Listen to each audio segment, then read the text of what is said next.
Part 3, Object-Oriented Relational Modeling Pragmatic Approach. Next message: Dear Tutees, GuruTutoring.com team promises what you are going to discover here will be unlike anything what you've heard before. Template-oriented solution models. Next message: These are efforts dedicated to anonymous combatants of knowledge. Lesson 1. What you need to do. 1.1 Object-oriented relational database modeling. The objective is to integrate relational diagram and produce object relational databases. Next, the evolution of object direction is enriched with 2 steps. Firstly, the databases themselves have included new object-oriented features. Secondly, the stronger model language is available with ERDs. These concepts actually include some of the old concepts of pre-relational thinking with linked lists, pointers and use of advanced data structures. This allows to constructing relational structures that operate more efficiently, if used judiciously. Next, traditionally in ERD-style model development, the analyst implicitly asks what needs to be kept track of. To some extent the object modeler starts with the same question. However, in object modeling it is important to identify not only items of interest, but also relevant abstractions. Relevant questions in next slide. Practitioner's steps. Basic advantage of modeling paradigm is the business system conceptualization in 2 major categories. One is the static component consist of data model, where the facts are stored, and another is operational components consists of business rules. Both of these interact by means of business transactions, interfaces, for their appropriate effects in terms of insert/delete/update. Next, the essence data modeling is identification of correct classes and relationship. This paradigm ensures the facts, data, independence and set of facts and operations on them. Make sure that no derivative attribute exists in the model that advances ER requirements on this level, have been listed either in data model or in operational level. Next, simplify the business rules by removing their redundancies, contradictions, and overlapping. The following steps are required to engineer the data model. Next, phase I. Steps vis-à-vis identifying classes/entities. Step 1. Discover classes/entities, focus on common nouns, forms. A is a class. Identify person, place, thing, that is required within the course of the business. Does an entity have an existence in, and of itself, or is it subordinate to or dependent upon, something else?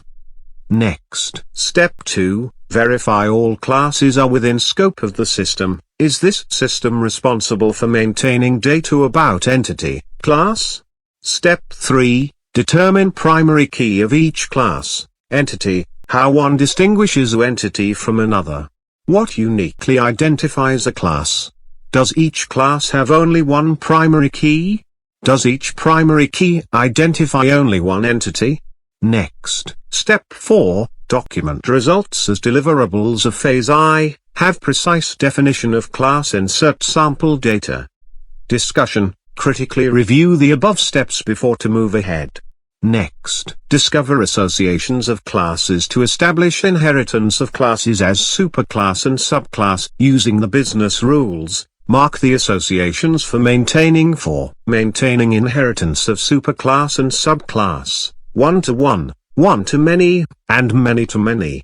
Identify multiple associations, specialization/generalization, time stamping, completeness, total, partial, disjoint, overlap and customize associations, if any.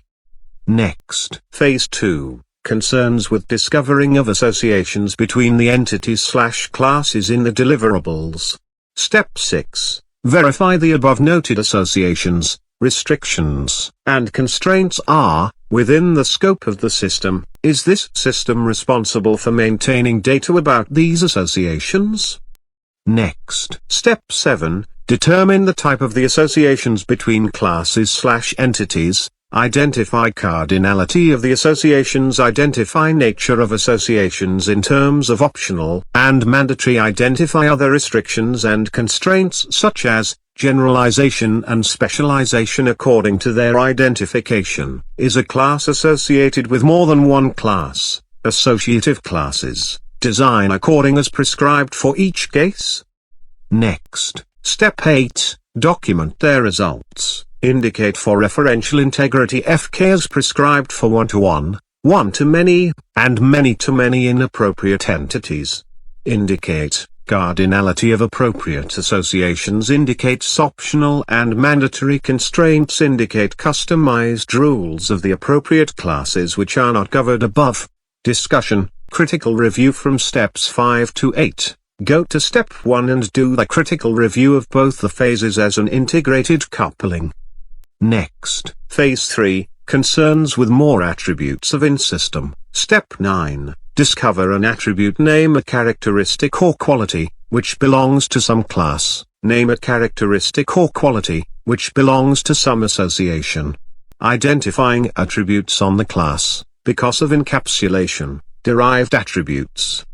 Next, step 10, verify that the attribute is within the scope of the system. Is this system responsible for maintaining that information? Step 11, determine the proper key for the attribute as 1NF, 2NF, and 3NF. Normalize the attributes to place in the accurate entity. Next, step 12, document their results. Indicate ND where appropriate and explain restrictions. Indicate NN where appropriate and explain restrictions. Indicate other constraints identified above noted where appropriate. Next, discussion, repeat steps 9 through 12. Review steps 5 through 8 and 9 through 12. Review steps 1 through 4 and 5 through 8 and 9 through 12. Identify the normalization needs and other restrictions, which have not been taken care. Use tools for defining the prepared model to create design repository to diagram the logical database. Next, other restrictions, which have not been taken care. Use tools for defining the prepared model to create design repository to diagram the logical database. Next, approaches of developing EA diagrams. There are 2 approaches to this effect, including top-down approach. Produces schema model, a high-level ER diagram consisting of only major entities and relationships, with a limited set of attributes. Thus, the designer proceeds from description of the business, processes and the environment. Bottom-up approach produces fully attributed ER diagram, and proceeds from detailed discussion with users, study of application system documents, screens, and system processes. Next, end of lesson. What you need to do.